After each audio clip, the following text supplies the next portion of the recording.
안녕하세요. 간호조무사 현실 수업입니다. 국시 2주 앞두고 이거 꼭 나올 거야, 이건 꼭 봐야 돼 하는 내용으로 준비했는데요. 여러분 보건교육 공부 잘 하셨죠? 세 문제에서 네 문제 나오는 과목이에요. 정리하셨던 거 제가 도움드리려고 준비한 카드입니다. 같이 보도록 할게요. 우리는 임상간호와 보건간호를 분리해 놓을 순 없지만 구분해 볼 필요는 있어요. 여러분이 아파서 병원 갔던 건 임상간호로 기억하시면 되고, 일반적으로 퇴원하고 난 다음에도 병원처럼 뭔가 받을 수 있는 건 보건소가 떠올리시죠? 보건소가 하는 일을 떠올리셔 보면 그게 보건간호예요. 이렇게 구분하시는 게 이론이 정립이 될 것 같은데, 여기서 중요한 건 보건간호의 핵심은요, 질병 발생 전 예방과 질병이 발생했다 하더라도 합병증 예방하는 게 보건간호의 핵심이에요. 당뇨병 환자가 지금 어떤 설사 문제 때문에 또는 지금 갑자기 혈당 문제가 있어서 급성기로 병원을 입원했지만, 당뇨병이라는 게 완치되지 않다 하더라도 지금 급한 질병의 증상들을 가라앉히고 나면 퇴원할 수 있거든요. 퇴원하더라도 당뇨병은 가지고 있는 거잖아요. 그런 경우에 합병증을 예방하는 건 보건간호의 핵심이다라고 보는 거예요. 그럼 이 지역사회 주민 전체라는 단어는 어떻게 이해하면 되느냐? 자, 지역사회 주민은 학생이자 환자입니다. 지역사회 주민이 아파서 병원을 입원하게 되면 환자가 되는 거고, 환자가 학교에 가게 되면 학생이 되는 거예요. 그래서 지역사회 주민은 학생이자 환자입니다. 환자가 질병 발생 전 예방이 제일 중요하고, 환자가 질병 발생 후에 합병증이 예방시키는 게 보건간호의 핵심이다. 이 개념입니다. 사회보장제도도 빼놓을 수 없는 중요한 이론인데요. 보건소법을 50년대에 만들었고, 국민연금 산재보험도 시작했고, 그리고 우리가 1978년에 알마아타 회의를 통해서 1차 보건의료라는 걸 합시다 라고 해서 우리도 1970년대 후반에 국민건강보험을 대기업을 중심으로 먼저 시작을 했고요. 이렇게 시작한 국민건강보험을 일부만 하다가 전 국민으로 확대가 된 게 1988년 88 올림픽이 끝나고 89년에 전 국민 건강보험으로 확대가 돼요. 이렇게 해서 사회보장제도가 하나씩 갖추어졌는데, 지금 우리가 꽃을 피운 건 2008년에 노인장기요양보험이에요. 이렇게 건강보험공단에서 국민건강보험을 운영을 하고 있을 때 한 가지 더 들어가서 보험을 만들었는데, 보험이라고 부르지 않죠. 노인장기요양보험법입니다. 자, 이렇게 해서 5대 보험을 도입을 하게 되었어요. 자, 국가고시에서는 순서를 물어보진 않지만 2008년에 완성된 노인장기요양보험법 너무 중요하고요. 국민건강보험공단이 국민건강보험과 함께 통합 징수하지만 각각의 독립회계를 한다. 그리고 노인장기요양보험은 등급을 받아야지만 이용할 수 있다라는 개념이었죠. 그리고 최근에는 또 국가고시에서 건강증진 어떤 의미인가요? 물어봤는데요. 자, 기출문제입니다.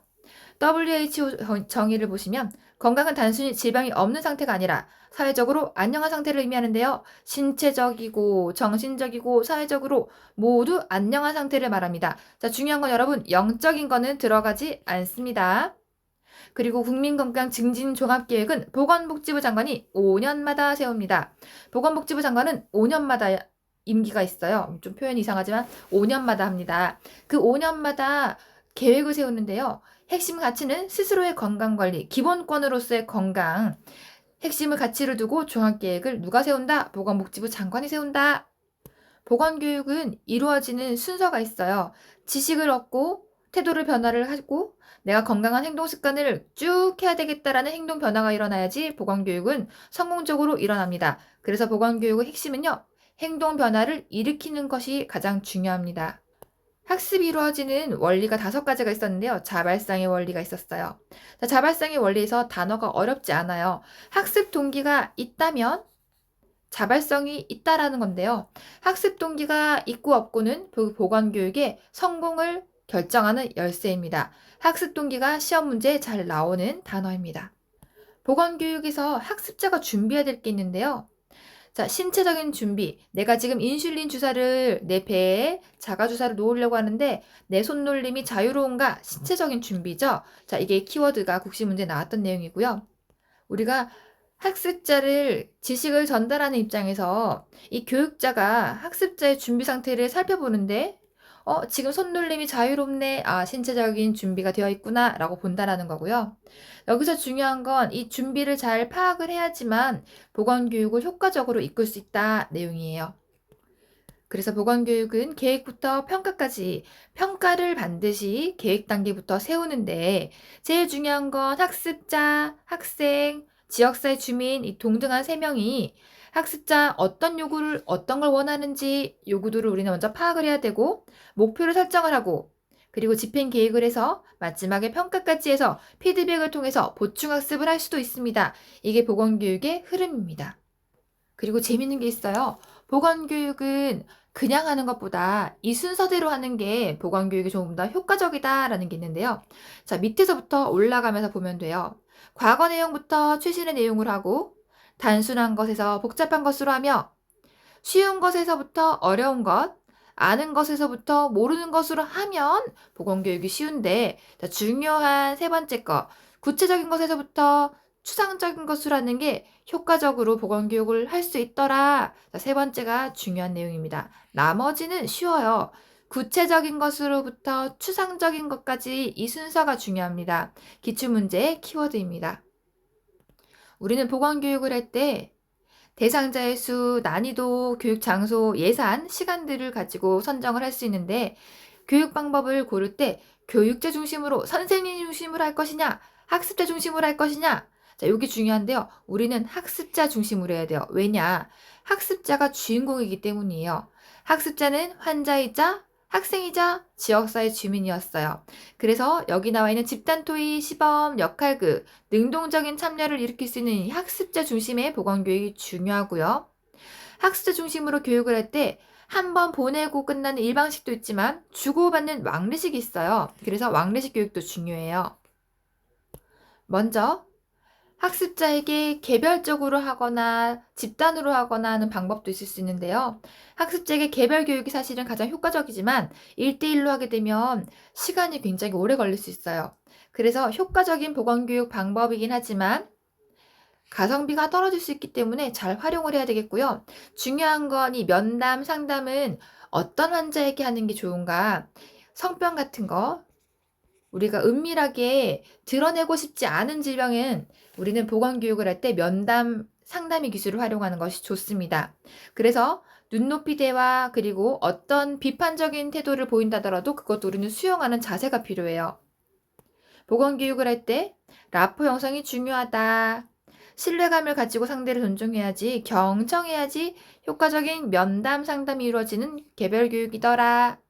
그 다음 집단 교육을 볼 수 있는데요. 집단 교육은 여러분, 가성비 가장 좋은 건 강의식이에요. 하지만 학습자는 듣기만 하기 때문에 수동적일 수밖에 없어요. 그래서 우리는 다른 교육 방법도 사용을 합니다. 그 중에서 집단 토익, 10명에서 20명인 사람들을 두고 반상회를 하는 모습을 떠올려 보세요. 반장의 역할이 굉장히 중요하죠. 민주적인 회의 능력을 키워줄 수 있기 때문에 좋습니다. 하지만 발표가 부담스러운 사람도 있을 수 있고 이 사회자 반장의 역할 때문에 효과가 좌지우지 될 수도 있어요. 그게 집단 토의이고요. 집단 토의가 그룹 토의입니다. 자, 그룹 토의 인원수 10명에서 20명인데 이걸 인원수를 좀 분단으로 쪼개봅니다. 그게 분단 토의예요. 그래서 분단 토의는 6명에서 8명으로 기억하시고 그룹 토의는 10명에서 20명 이렇게 기억하면 좋겠습니다. 그리고 또 집단 교육에서는 심포지엄과 패널 토의라는 또 우리 중요한 단어가 있었죠. 자, 심포지엄은 전문가 3인방이 서로 의견을 주고받는 걸 종합적으로 해서 모든 학습을 할 수 있는 거예요. 중요한 이 키워드는 의사들의 학술회로 기억하면 좋을 것 같아요. 전문가인 사회자가 발표자 의사 4명을 모셔놓고 전문가인 청중들 앞에서 본인들의 사례를 발표를 하면서 학습의 효과를 끌어올리는 거예요. 자, 심포지엄은 의사들의 학술회의고요.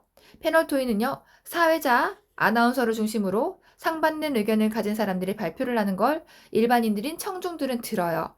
그래서 저는 100분 토론으로 기억하시면 좋을 것 같아요. 아, 이쪽 의견은 이런 거구나. 아, 저쪽 의견은 저런 거구나. 아, 그래서 이런 거는 내가 좀 배워야 되겠구나. 그게 패널 토의입니다. 판례를 들고 한다예요. 반대세이도 있지만 이 판례를 들고 서로 상반된 의견을 주고받는다. 집단 교육은 여러 가지 방법들 중에서 최근 국시 문제에서는 브레인스토밍도 나왔어요.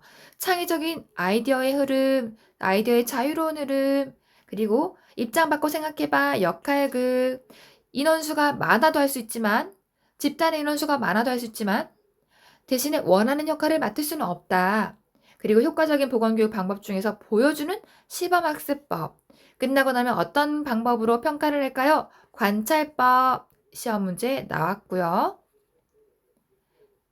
그 외에도 보셔야 될 거는 재난 상황을 시연할 수 있도록 의사결정 기술을 습득할 수 있도록 재난 상황을 만들어서 연습해 보는 거죠. 시뮬레이션이라고 하는 게 방법이 있고요. 그리고 아까 분단 토의가 6명에서 8명이고 그룹 토의가 10명에서 20명이었어요. 두 개의 형식은 비슷하지만 6명에서 8명이 학교에서 이루어지는 조별학습이거든요. 얼마나 시끄럽겠어요. 자, 와글와글 벌들이 윙윙거리는 모습, 버즈를 일으킨다 해서 이거는 버즈 세션 와글와글 학습법이라고도 합니다. 보건교육이 일어날 때 교육 매체를 잘 활용하면 효과적으로 보건교육을 할 수가 있는데요. 자, 기출문제로 투시환등기 프레젠테이션이 나왔었어요. 자, 투시환등기는요, 선생님과 학습자가 시선이 마주치기 때문에 학습자가 잘 따라오고 있는지 선생님이 파악할 수 있어요. 하지만 수정이 불가능해요. OHP는 필름 종이에다가 코팅 종이를 프린트를 이미 해버린 거기 때문에 중간에 수정을 할 수가 없지만 프레젠테이션은 중간에 수정도 가능하고 동영상을 볼 수 있어요. PPT가 활용할 수 있는 보건교육 매체 중에서 자주 나오고는 시험 문제입니다. 급성감염병이 돌고 있을 때는 대중매체가 효과적이고, 자, 보건교육에서 보조자료를 쓸 때 실물과 모형을 활용하는 게 이해도가 가장 높지만 실물은 비용도 고려해봐야 된다. 어떤 보건교육이 일어나건 끝나고 나면 반드시 평가라는 걸 해야 되는데 평가라는 걸 할 때 시점에 따라서 진, 형, 총으로 나눌 수 있고요. 초, 중, 말로 나눌 수 있어요. 초, 중, 말. 여러분이 학원에 입학하셨을 때 시험을 치셨을 거예요. 중학교 들어갔을 때 쳤던 그 배치고사 기억나시죠? 진단평가이고요. 형성평가는 선생님이 치는 중간고사와 기말고사를 기억하시면 돼요. 중간고사 때 점수가 낮았던 학생은 보충학습을 통해서 기말고사 때 점수를 끌어올릴 수 있어요. 자, 이렇게 해서 연말에 다 도단위로 시험을 치는 거 총괄평가죠. 우리로 치면 간호조무사 국가고시죠. 이게 총괄평가예요. 자, 이 모든 보건교육은 평가는 중요한 게 평가 방법은 절대평가를 통해서 해야 된다. 학습 부진한 부분은 보충학습으로 극복할 수 있다. 절대평가를 통해서 이루어져야 됩니다. 즉, 우리 간호조무사 국가고시는요. 등수 안 중요합니다. 점수가 중요합니다. 점수는 매긴다. 절대평가입니다.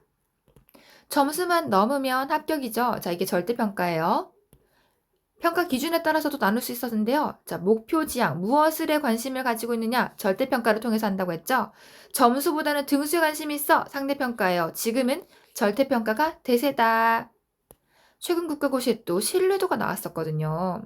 반복 측정을 해도 같은 결과값이 나오는가, 일관적이구나, 이건 신뢰도라고 하고요.